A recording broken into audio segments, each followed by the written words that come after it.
I'm Eddie Hazzard. I'm here at Harding Park Golf Course here in lovely San Francisco, California. I'm here at a tournament, Caring for Kids. It's NFL Alumni Celebrity Golf Tournament. You'll never guess who I'm sitting next to, the one and only Mr. Lincoln Kennedy, who played for the Oakland Raiders for years. I've watched you play, my friend. I've just sat back and go, that's why I'm a Raider fan.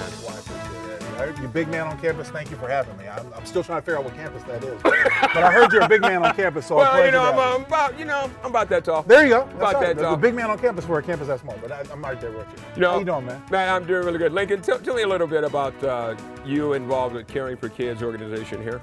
You know what, Eddie? I grew up as a Boys and Girls Club kid, and I was so thankful that even back in inner city of San Diego, that we had a Boys and Girls Club that we could go to.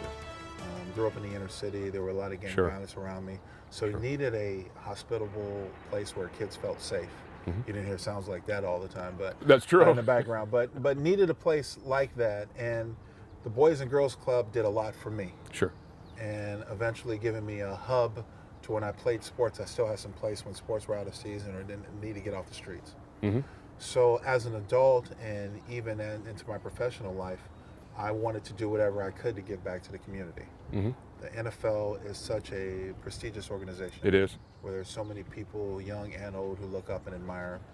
And usually when you say that you've got quote unquote athletes or former athletes out there, it draws attention. Yes, it does. And by drawing attentions, we can draw benefits to a lot of these programs, like the NFL Alumni does with this Caring for Kids programs, United Way, and all those other programs that works with. All good charities, all worthwhile charities, and just trying to lend a hand to help out. I know as a young lad myself, my older brother, he was like 5 years older, and he used to take us to the boys club, me and my friends, and that's where I learned to shoot pool. Yeah, I was 7 years old, ladies and gentlemen, from the boys club, and actually learned a little bit about swimming. Yeah, my brother learned. And speaking of San Diego, my brother went to Point Loma. Went to Morris High School, rival Point Loma. Same division, see? Small world. Small world. 6 degrees of separation from the big man on campus here. That's me. So what college did you go to? University of Washington. Why did you pick that one? At the time, I wanted to get out of California. Growing up in San Diego, you were used to the same climate, scenario as far as weather year round. I was heavily recruited by a number of schools, but I wanted to be out of California, but still be relatively close to home in case to get back to see family. Sure. And I refer to myself as a water baby because I just love water. Same so here. Going up to Seattle, seeing the greenery, seeing all the water, Puget Sound, Lake Washington, I fell in love beautiful. with it. It's beautiful. Yeah. What are you doing now? I listened to you on the radio. Tell us a little bit about your radio show now. Well, since I hung up my cleats, I pursued a career in broadcasting. I've been on NFL Network for a couple of years. Currently, I'm with Fox Sports Radio, as well as the Raiders Radio Network, color commentator with Greg Papa and Tom Flores. Yeah, big Greg. Yeah, exactly. And doing some work, just started doing some work with the Pac-12 Network. So this season I'll be calling some games and check local listings for the Pac-12 TV show as well, TV Weekly, Sports Weekly. And so just trying to get in where I can, bro. That's it. I want to go back to your career just a little bit in football. When you were going out and trying out for football, when you were doing all the, people don't know a lot of the exercises that you have to go through are grueling. Did you ever think about giving up or keep going on, or why am I playing football? What's the end game? For me, it's kind of hard. Of course, hindsight is always 20/20. Sure. Going back to when I didn't start playing football, organized sports, till I was a sophomore in high school. Wow. And I was called out by my high school coach because I was in the band. I played trumpet. And so my ninth grade year in high school, I was in a high school marching band. My coach, the head football coach at the time, John Jacqueline, was my mentor, great friend, great guy, saw me on the football field. And after that on the campus, came and asked me, said, what grade are you in? I said, ninth grade. He's like, you ever play football? I was like, no. He's like, you're coming out for football next year. It was awkward for me because I was clumsy. I was a big kid, but I didn't know how to manifest and do it with sports. So when I got into it, I loved the team camaraderie. I loved the team feel to it, but I still didn't know what I was doing. So everything was awkward, very clumsy. To try to make a long story short, after my sophomore year, first year playing football, I played junior varsity, got moved up to varsity with the same kids. I started getting some inquiries from college. Wow. saying there's a chance we might want to recruit you. What grade was this? That was 11th grade. 11th grade. Junior, yeah. You start getting your first letters. I'm like, wow. So it dawned on me there might be an opportunity to go to the next level out of the inner city because I didn't have money to afford college. Sure. But I knew I needed a college education. Exactly. So football actually added to my success. Sports added to my success by giving me a way to achieve what I wanted to achieve. There you go. And hard work, discipline. Absolutely. And look at the end result. What professional team did when they were recruiting did you say, I wish I could go to that team? You know, I don't know if there was one team. I grew up a Cowboys fan. When college, you know, I used to watch college football on TV back in the day, CBS when I was a kid, and you would see teams like Michigan and Penn State and all the big ones. And I remember the University of Michigan was actually my first recruiting trip. I fell in love with it. I mean, it was 17 degrees when I got off the plane. Snow up to my knees. Oh my goodness! And I ain't coming from San Diego. All I had was a windbreaker. So I was like a kid in a candy store when I came back and talked to my high school coach, Jacqueline. He was just like, dude, pump your brakes. It's the first trip. You're supposed to feel like the greatest thing. I thought I was the king of football. That's how they make you feel when you're recruited. Yeah, they do. So I mean, I thought it was great. But you know, as I said, looking back, I just wanted to get out of the hood. Right. And wanted to find a way to get an education at a university, and I knew that football would have to be my way to do it. And you're doing quite well. So thank you, bro. So when the Raiders picked you up, what did you do? You went.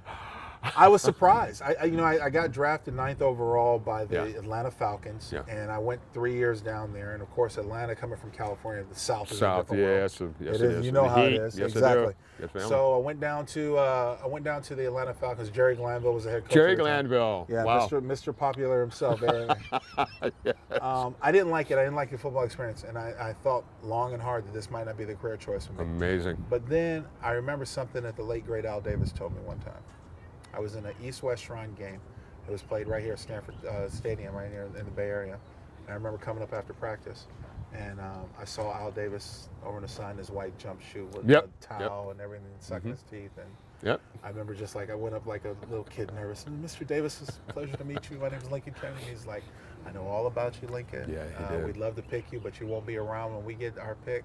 But I promise one day you'll be a Raider. Wow. He said at that time, he said, wow. One day you'll be a Raider. And so at the end of my third year in Atlanta, I demanded a trade. I wasn't happy with the Falcons, wasn't happy with my playing situation there. And they put a trade together. Ken Herock was the team president back and had a Raider relationship with Al Davis. And they put a trade together, and I came over to Raiders. And, of course, as they say, the rest is history. Well, when you were in 11th grade, did you ever think it would blossom into this, what you would become? Isn't that amazing? No. Just amazing. And I was raised in the arts. I was raised in music and theater and voice. My father was a singer, along with his Navy career. And so I had no idea what I would become or what I was going to be. I had aspirations of being a lawyer. Huh? I felt that I was a good orator. Felt that I was a good debater. Could have, was intrigued by that, but didn't know what it took to become a lawyer. Right. And of course, when you're playing sports in college, because it is a 24/7 activity. Yes, it is. It's a little bit hard to narrow down or hunker down a pre-law. So my fallback plan was communications. Yes. So I went that route, and that's sort of what led me to this position today of being a broadcaster. We'll hire you. Hey, we'll match the pay. We'll match the pay, right, Sujoy? we'll give you $1 more. Hey, I'll take it, man. What do you see in the ball players of when you came up as opposed to the ball players of today? What do you see the big differences in the ball players? You get this question a lot as a former player, and I think the game has evolved. It's just different. In what way? What way do you say it's different? Look, let's put it this way. The money is bigger. Yes, it is. In a sense of numbers game. But you also have to think about what these guys put on the line as often as they do it, their lifestyle afterwards. I know firsthand how it is afterwards. But the temperament these days, as far as when I came in to the players these days, is just a little different, because I honestly think, just like a child, if you give them so many toys, they have so many options, they get bored of what they have, right? Yeah. I think it's the same thing with today's athlete. Because I cross paths with more and more guys and women who say, you ask them, hey, how long you want to do this? Then I want to go pursue a career in singing or music or acting. And you think money's the Well, it's not so much money. I think the celebrity that's instilled Ah, makes everybody think they can be good at everything. sure. And that is the biggest misnomer out there. You know from being there are people that need to stay in their lane. Just do what you do. Very, so true. So true. You see what I'm saying? So true. And when you get out of that lane, all of a sudden you skew the view of you. It's not as, you're not as glamorous. You're not, and sometimes people have a hard way of dealing with failure. Yeah. To where they just don't know it. Like for most of the players, when they get out of the game, there's usually a 5-year transition period within a That was my next question. That was Yeah. my next question. There's usually a 5-year transition period because for the most part, when they get out of the game, they have no clue what they can do. Uh-huh. And the spotlight is no longer on them. It's true. You think about this, and I know you know this. When guys come through programs in high school, everything's regimented. They're told where to go, what to do. You know, they walk into the room. Oh, here's a 4-star prep athlete. There's a guy who's going to go into college. Going to college if you make success in college. Oh, here's a big-time college, University of Oregon, University of Washington, whatever it is. You know, and then if you happen to go to the next level, oh, look at this all-pro guy. Yeah. The moment that stops, the moment that light turns off of you, guys don't know how to react. What do you mean I'm not a star anymore? What do you mean I can't walk into the House of Prime Room and get my table anymore? Yeah. No, the other star took your table, the current one, because the here and now. And when the here and now mentality fades on them within that 5-year transition, Yeah, 5 years, yeah. A lot of them pass away in that 5-year period. they die of depression because they don't know what to do. What kept you on that path? Stopped you from that in the 5-year transition? I 3 to never 5? wanted to be painted as a football player. Amazing. I wanted to be painted as an individual who played football. Amazing. And there's a difference in it. You see what I'm saying? So when the broadcasting opportunity presented itself, I wanted to make the best of it. Beautiful. And not be so full of myself to where I say, oh, I got this, I can do this, and not take rejection, because I've had my fair share of rejection. Sure. Disappointment. I've been fired. I mean, you know, these types of things have happened. But to say, just like with football, staying disciplined, staying into it. My words of belief is anything is worth having is worth working for, right? That's so very you true. gotta put your time and effort into it. You can't just half-ass it and think it can be right. When I was, excuse me. I'm telling you, they're shooting. I'm telling you, over there. Is that the East Bay over there? Yeah. Might be. When I was younger, one thing I like about the Raiders, I'll never forget, I was in junior high school, and 35th, there was a school called Hamilton Junior High. It's now Calvin Simmons. Okay. When we were in 8th or 9th grade, the Raiders would send over players, Jim Otto. Yeah. And he used to have a store, Clem Daniels. Clem Daniels, yeah, and they would come over from 9 to 12, show old films, and the week before, and then we'd run plays with the Raiders.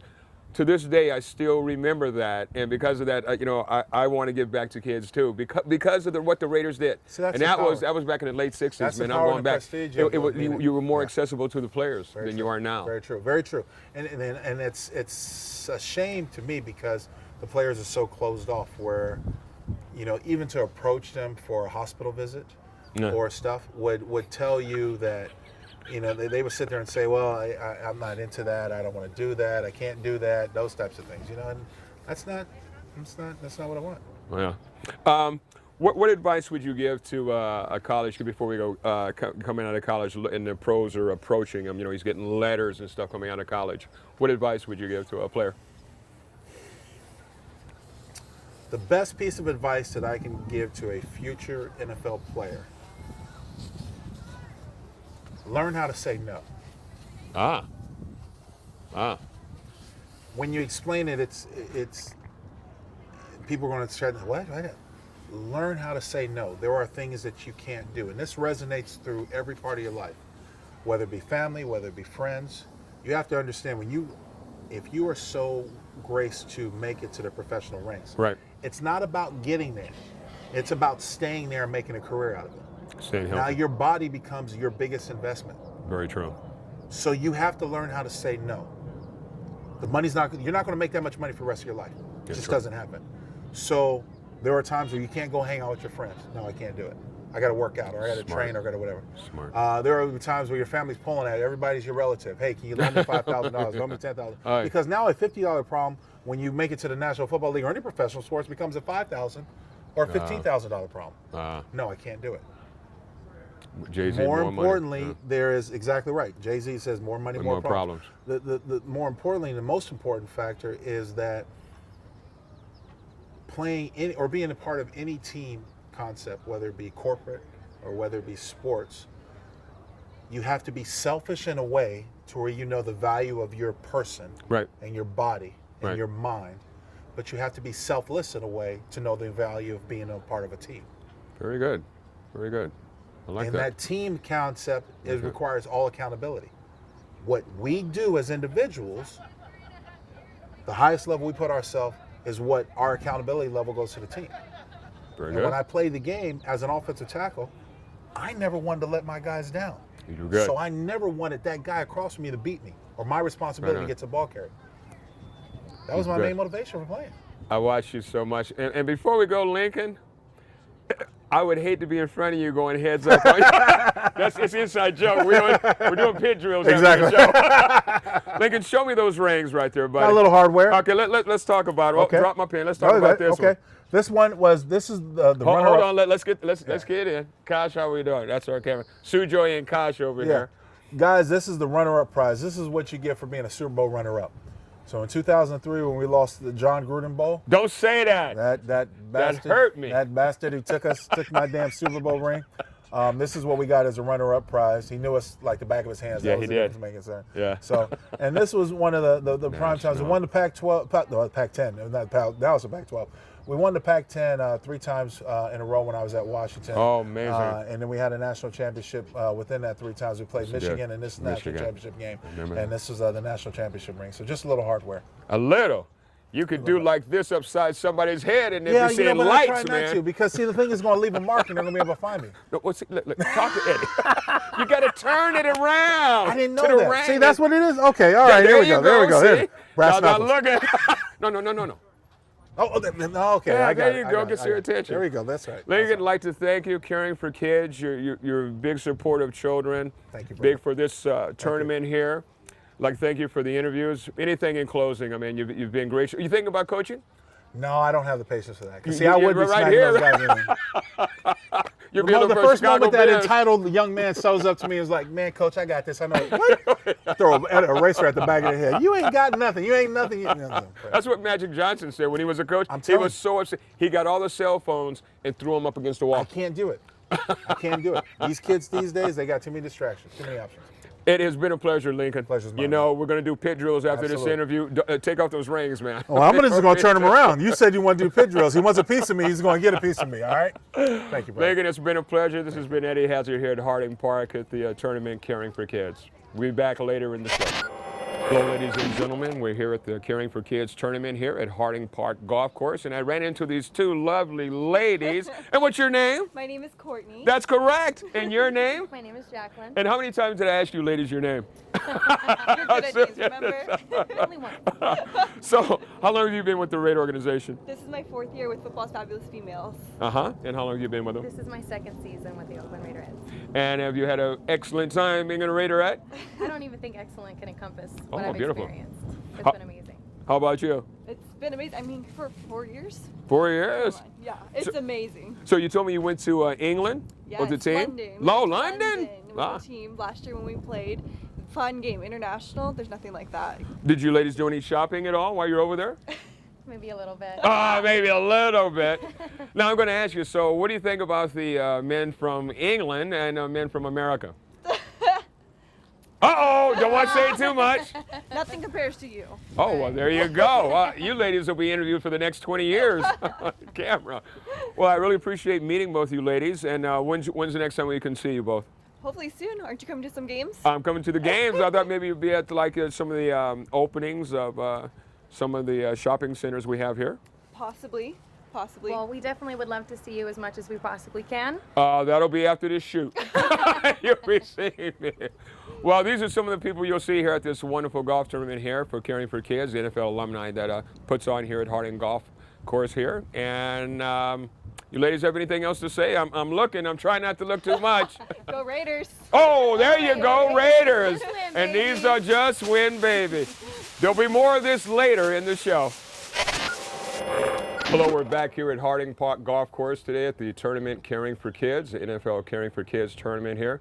And I'm here next to the one and only 49er, Mr. Dennis Brown. Brother, what's going on? It's going well, man. It's going well. Being out here on this golf course, you know, I don't play much golf, but I can appreciate a nice golf course. And I know California's in a drought, but these greens look pretty green out here. Oh, well, we don't want to say anything. You see water behind us, so you know what that means. Okay. But yeah, I can appreciate this. I can appreciate with the NFL and the principle that they practice is caring for kids. And I've been involved with this organization for about 5 years. Oh, right on. Yeah. So I see the passion firsthand, and these folks are very serious about this foundation and this organization as far as caring for kids. You know, kids who are at high risk, kids who might not have the opportunities that some of us kind of have growing up, and they're really they're really vested into helping these kids with camps, mentorship, and things like that. So it's fun to be out here again. And again, you get to see some of your old teammates, you know. Oh, definitely. I've seen some old guys. Bubba Paris and Mervin. And it's good to see some of the guys that you went to battle with, because this is a brotherhood that you build up. Yes, it is. And you keep it. And it's always good to see guys come out and enjoy themselves. I like that you're giving back to the kids.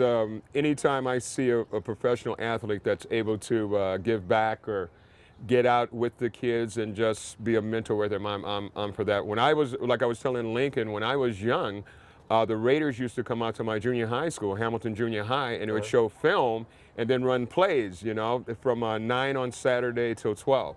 Wow. And all the neighborhood, we just go and just get in there. Yeah, that was the Raiders. And I think a lot of athletes don't understand that, you know, we have an opportunity to go out there, and you know, the story doesn't have to be great. I mean, young people, you know, we're in the spotlight, and young people like seeing, and they will listen to us. Yeah. You know, they will. So that's why it's so very important to give that positive message to, you know, you don't want to be a role model, but guess what?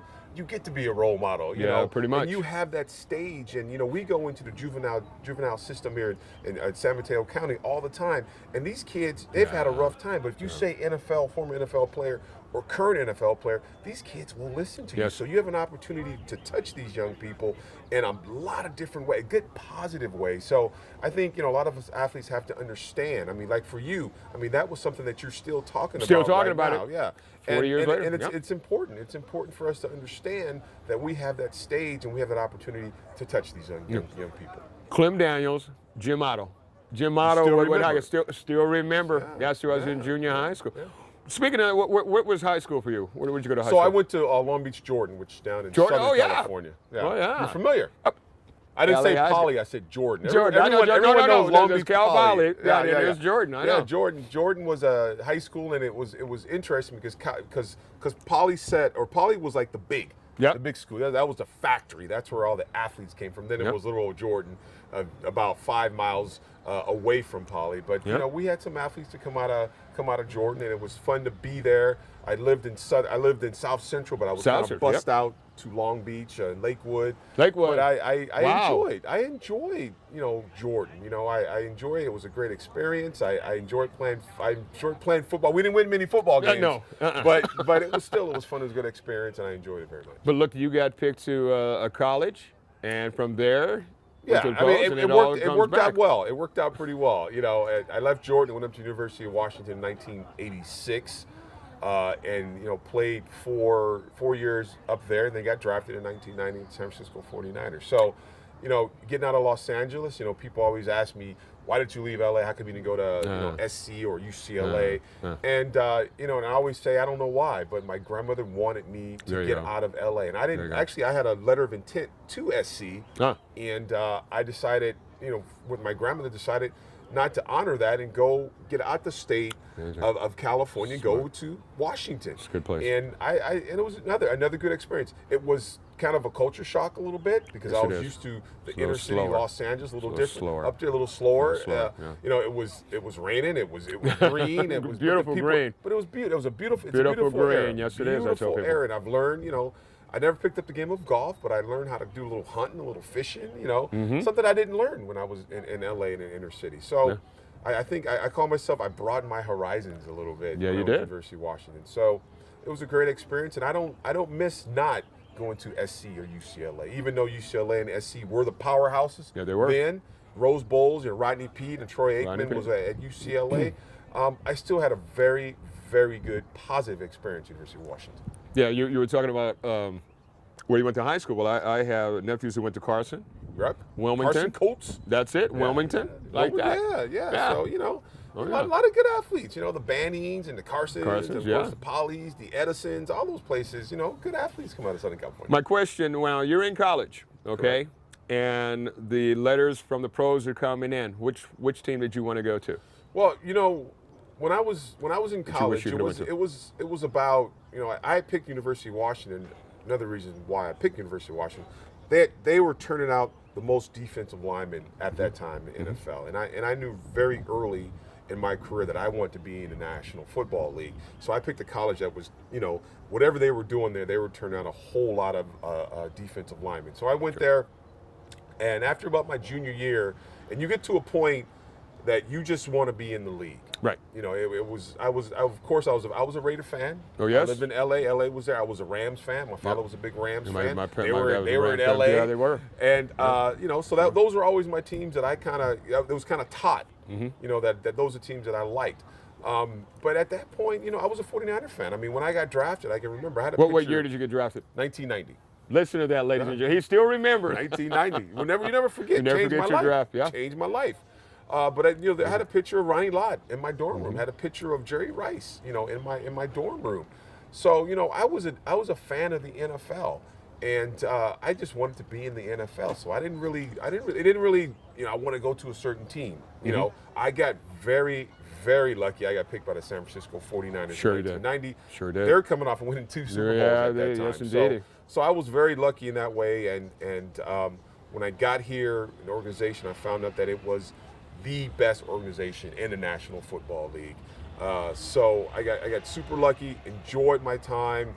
I wish I could have played 16, 17 seasons, but a lot of times it doesn't work out that way. But the San Francisco 49ers, my only reference to NFL, the only team I played with, so that's all I know about the National Football League. Couldn't be more lucky. Yeah, and I think I'm lucky in that way. I'm very lucky in that way. I get to work for them now, and I get to cover them. With Comcast Sports Bay Area.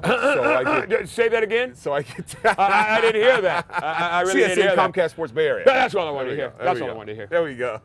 So I get to still, again, I get to be lucky. I'm lucky. I'm still within the organization, in the alumni department, and I still get to cover the team, pregame, postgame shows, and a 49er show during the week. So, I've been blessed. Yes, you have. Yes, you have.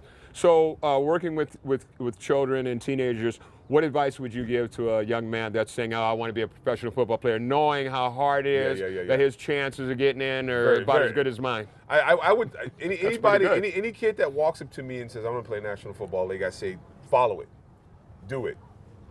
But understand that not many folks get to that level. That's very true. Less than 1% or something like that actually make it to the National Football League. But do it.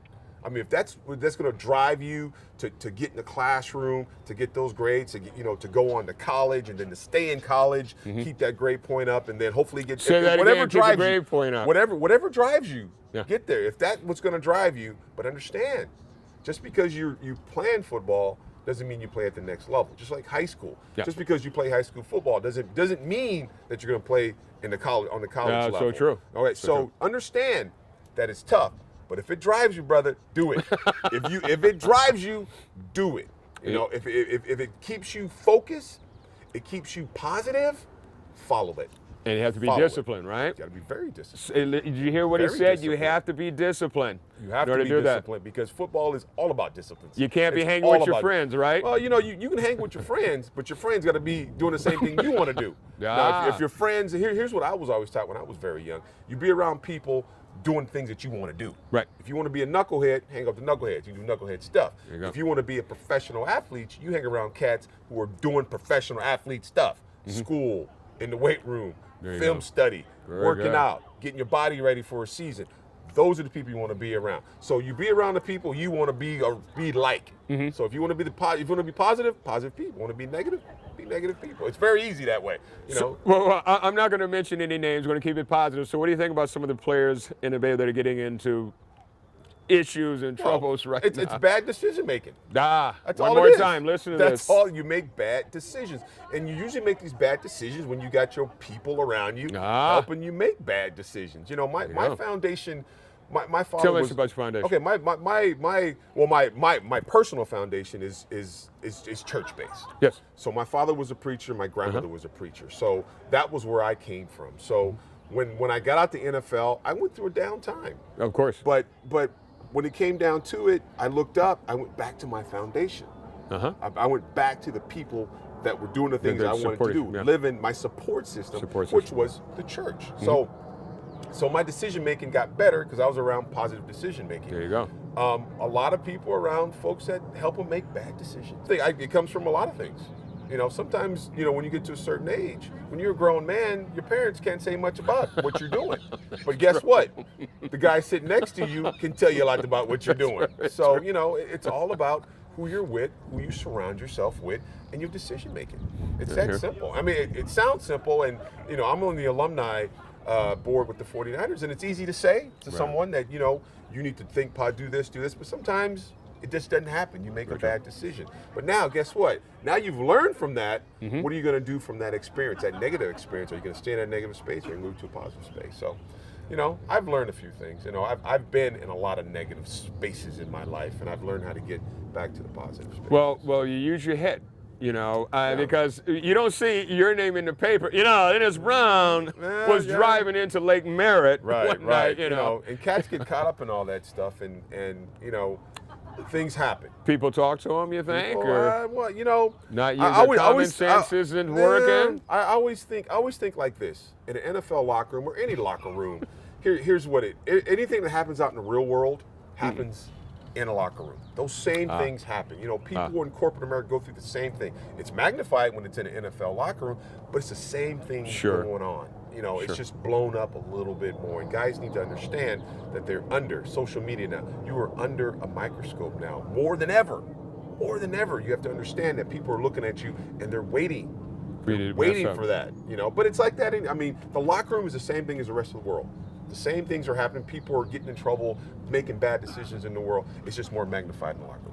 It's funny you say that, because I remember a time when the Dallas Cowboys, they were pretty interesting in the 80s. And if that was happening in their locker room, what was happening in the outside of the world? Well, here's the thing. What Dallas, you bring up the Dallas Cowboys, and Troy Aikman, and you know, Michael Irvin, and Emmitt Smith. Those guys took 3 of my rings. Yeah, they did. So, you know, I don't like talking about the Cowboys. And I knew that. And we had some great battles in the 90s. You know, really good. You know, my rookie season was 1990. We lost against the Giants in the NFC Championship game. I remember that game because I remember seeing Joe at the end of the game in the shower, and you know, he had hurt his back, he had messed up his hand, and he was just in the shower, and I could just see the defeat. You know, and that kind of, you know, as the years went on, the team broke up a little bit. Guys went here, guys retired.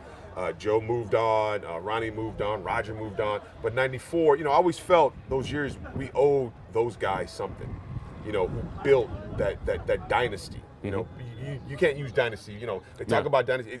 That San Francisco 49ers had a dynasty. Yeah, they did. Okay, they had a dynasty. And I always felt I owed those guys who kind of built it for us. In 94, we got back there and we won a Super Bowl in 1994. Yeah, you did. But in between there, it was those battles with Dallas. It was tough, You know, and Troy's got 2 of my Super Bowl rings. He's got 2 of them. I got him on read. Want me to call him? And we finally beat him in 1994 in Candlestick. I was cheering. I was on TV going, yeah. Cheering for. Come on, man. I don't know. The Raiders. I just want to know, because you and Lincoln had a nice talk. Now hold on. You got your black. But anyway, you can't fake it. I'm with a me, Bay brother. Area fan. You ain't got to I'm fake a it with me, brother. You can't fake it. That's all right. It's all right. As long as you're a Bay Area fan. But you know, we had some great battles in the 90s. In the 90s, you did. It was in 94 we finally got them. So, you know, show that hand. Now let's zoom in on this. Can you see that? Can you see that? So that's the 1994-95 season. It was in Miami. It was against the San Diego Chargers. I know your hometown. And this is what the goal is. I mean, the bottom line is this is what the goal. See if you can turn your finger. I don't know. There you go. Can we get that close on it? Oh yeah. That is the goal right there. I mean, to have your name on a ring. Super Bowl, ladies and and gentlemen. you got your number there, and the score of that game was 49-26. Isn't that something? So it was a nail biter. Yeah. Yeah. What kind of nail? But and you talk to a lot of guys, and guys who had great careers. Yeah. And I was lucky enough to play with a lot of guys. A lot of guys came through. The Charles Mann, Oh. the Richard Dents. Wow. These are guys who Wow. were at the end of their careers, but they just wanted a ring. They played Hall of Fame guys. Ricky Jackson, all those guys. They just wanted a Super Bowl. Yeah. I've had great careers. Pro Bowls, all MVPs. Richard Dent was MVP of a Super Bowl. He just wanted another ring. That is the drive. That is the goal for an NFL football player, to be able to walk around with a ring. And it's interesting because we play such a masculine, tough, violent sport. It is. And at the end, if you win the whole thing, they give you diamonds. Yeah. They give you diamonds. These are the only diamonds I have, and if I lost this, I would cry like a baby. But that's Lincoln. that's the nature of this sport, though. But guys want that ring. They want that championship. And I was lucky enough. I was part of one, and I'm on the alumni. Just to get one. Just to get one. Get one. Here's a great story, though. Just to get one. I'm in the alumni department with Keena Turner, Guy McIntyre. Wow. Jesse Sapolo. Jesse Eric Sapolo, Wright. my what's called good friends and my brother-in-law, like that. Yeah. Yeah, we're up here. Now, all those guys have multiple rings. Yeah, they do. They always tease me about. They go, "You only got one." Guys got 3. Jesse's got 4. 4, yeah. He said you want to get one more for the other side. Yeah. So he, KT's got 4. Keena Turner's got 4. Yeah. E. Wright's got 4. Wow. And they look at me, you only got 1? How'd you get in this department? You only got 1 ring? I would have one made from a jeweler. I got 2 now. I got 2 now. I got 2. Yeah. So it's an honor, and like I said, it's a lot of history. San Francisco 49ers, and I was so very lucky to be part of it, to be accepted. Now a lot of the alumni come back. We have an alumni weekend every season. We bring the guys in. It's so cool to hang out with some of these guys. The Fred Deans, the Tommy Harts, the Dwayne Borgs, even the Brody, John Brody. Oh my goodness. Y.A. Tittle, all those guys. It's just like, wow, this is where it all kind of came from. And this golf tournament, Gordy Soltau. Gordy Soltau, passed away. He was, I had a great opportunity when his statue. We have a 49ers Hall of Fame, and he was inducted in it, and they have a statue of him, and I was lucky enough to escort him in as they revealed his statue, and stuff like that. Cool. It's such deep, great history, here. So it's pretty cool to be part of it. When you were a sophomore in college, you ever think you'd come to this, retire as a Super Bowl ring football player? No. So I figured I would play 20 years in NFL. Wow. And I would retire, very, very rich, and living with, having my kids and being a granddad. I hear you. I mean, that's honest truth. That's what I thought my future was. That I would play a long time, I would retire, be done, and raise my grandkids. But it didn't work out that much. So I retired after 7 seasons. Bad knee, went through a divorce. Not very rich, not so rich anymore. But I do realize that financially I can't do anything, but I have a lot of time. There you go. I can give a lot of time, and I have a great story. My journey, I think, is something that can inspire young men. And I seem to find people who, it's amazing. You think your story is unique? It's not very unique. A lot of people go through the same, have the same challenges that you have. And you find those people, and you can actually mentor those people a little bit. So. My biggest problem, not my biggest problem, one of the problems is breathing underwater. When I go swimming, that's a problem. It's a little different. I mean, you can't do it. And that's hard to do. You can't do it. Unless, you're a fish. Well, then, it's been a pleasure this round interviewing you. You're a regular guy. Yeah. You've done well. I've watched you play, the whole team, and I'd like to thank you for coming out at the NFL Caring for Kids tournament. Yeah. You're here all the time, and you're doing what football players should be doing. Yeah. Well, I think everyone should be doing. There you go. Not just football players. There you go. Well, it's been Eddie Hazzard here at Harding Park Golf Course. I'll be back in a moment. Hi, I'm here at Harding Park Golf Course, just walking around, you know, trying to find some water. And look at the ladies I ran into. I had to ask directions. What's your name? Tyra, Gregory. And you are? McKinnley. And who do you work for? Hooters of Dublin. That's impossible. Yeah, the best place to work. I was like, what do you suggest on the menu? What's good to eat there? Wings. Wings? Wings. How's the Roasted drinks? wings. Drinks too. Really? Drinks and wings. Beer and wings. There you go. Beer and How did you get involved with Hooters? What made you go to Hooters and not Jack in the Box? Well, I had a friend from high school, and she said that they were hiring, so I got the job, and I've been working there for 2 years now. And how did you get your job there? I've had a couple waitressing jobs actually. I kind of just really like the atmosphere at Hooters, so I decided to go in and apply, and I got hired on the spot. Yeah, I like the atmosphere at Hooters myself, ladies and gentlemen. So what are you ladies doing out here? Well, we're working at the golf tournament. For the NFL Caring for Kids? Yeah, it's That's awesome. good. It's a lot of fun today. So if I want to go out and look at the booth, where's your booth set up, or where are you ladies going to be? We actually don't have a booth. Oh, roaming. I like that even better. I like the roaming. We're freezing our little tails off, selling raffle tickets. Not so- too little, let me just say. Just nice. Well, that's good. Well, so you're going to be downstairs for the raffle? Yeah. But all? Well, ladies and Did gentlemen. you get raffle tickets yet? Well, I guess you just told me I'm going to have to get some raffle tickets. Okay. Well, you'll see this and more at the NFL Caring for Kids golf tournament here at Harding Park. Stay tuned. Eddie Hazzard here again at Harding Park Golf Course at the Caring for Kids NFL Alumni Celebrity Tournament. You'll never guess who's here again. They keep bothering me, ladies and gentlemen. The one and only 49er, Mr. Alan King. Alan, it is a pleasure just talking to you, seeing you back in the day. I'm on top of the world. You were around in '81? You're not that old. Well, you know, 62. Okay, good looking 62. Well, it's medication I'm on. Alan, tell us a little bit about how you got involved with the NFL Caring for Kids. I was a player from '81 to '85. Sure. And probably a year or two after that, I drifted over to the alumni. I was looking to after football. And Bruce Mosley. Wow. And Gordy, Alan Beals, Jerry Mertens, the guys that pretty much started the alumni. Wow. And I say, come on board here. And through the alumni, I met my employer, and I'm still with the same employer, Maloney Security. And when I first joined, it was more just a volunteer myself and do what needed to be done. I'd get up in the morning, I'd set everything up, I'd play golf, tear it all down. In the last couple of years, more involved now, I'm vice president, and it's always for a good cause. I mean, 33 years later, we're doing just really, really good things here. When you got involved in the organization, did you think we'd be having tournaments here at the lovely Harding Park Golf Course in San Francisco? We were Olympic for so long. Yeah, Olympic, yes. But Harding is a special course too, and they bring in the big boys to play here. Oh, I'm telling you. I do like it here. It's a nice little change. It's flat. Yes, not like it is long, not like Olympic. The course is all on a hill. Yes, that's correct. I'm not a real good golfer, so I don't lose too many balls. I can always find them whether you're left or right. But it's a great course too, and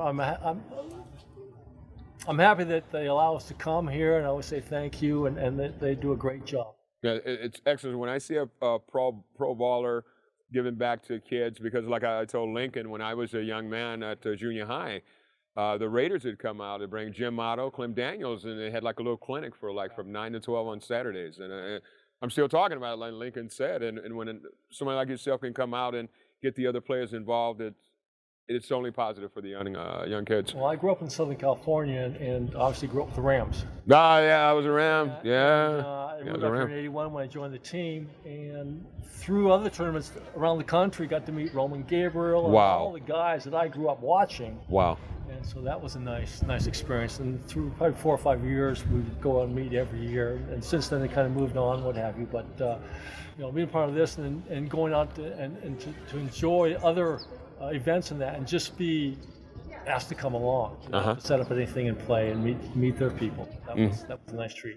So, your first Super Bowl game, what went through your mind when you stepped on the field, when your foot hit the green? I thought back to Pop Warner. Wow. Wow. And then high school, and then college, and then knowing that my family was up in the stands. And still pinching myself, going, is this really happening? Wow. And then knowing that all my friends were watching on TV, going, I know that guy.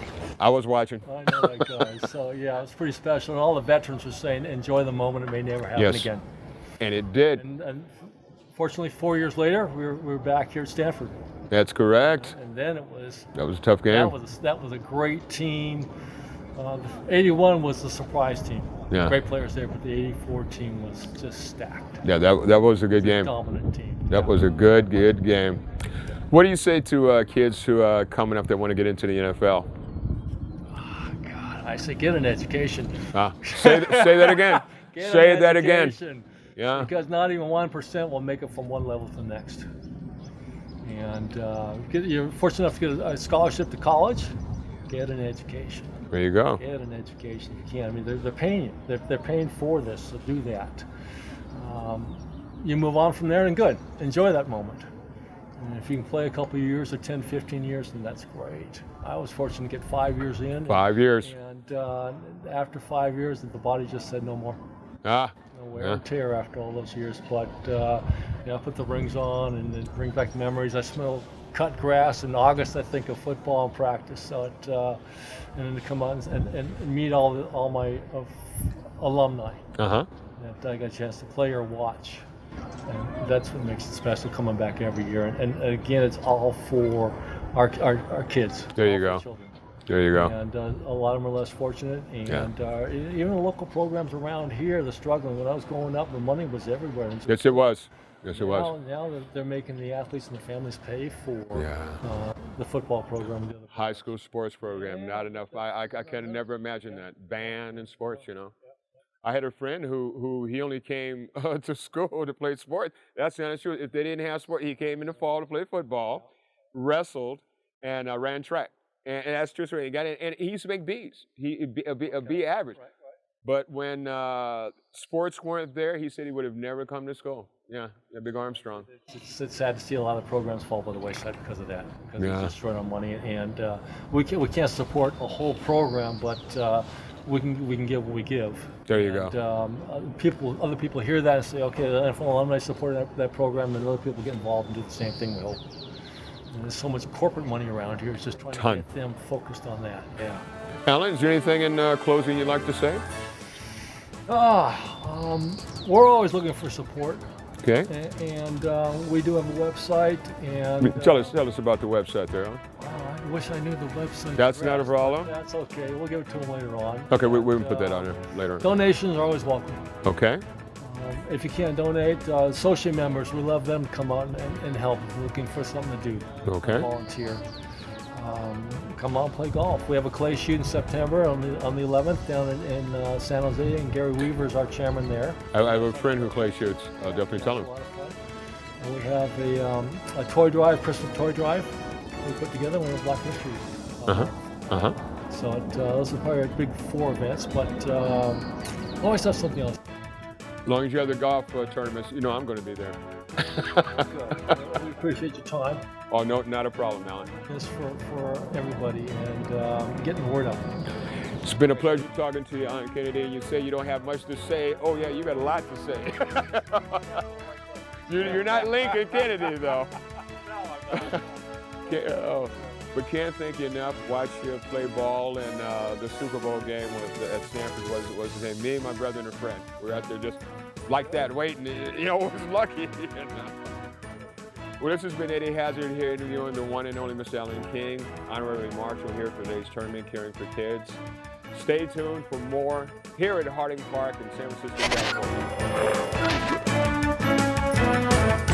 California.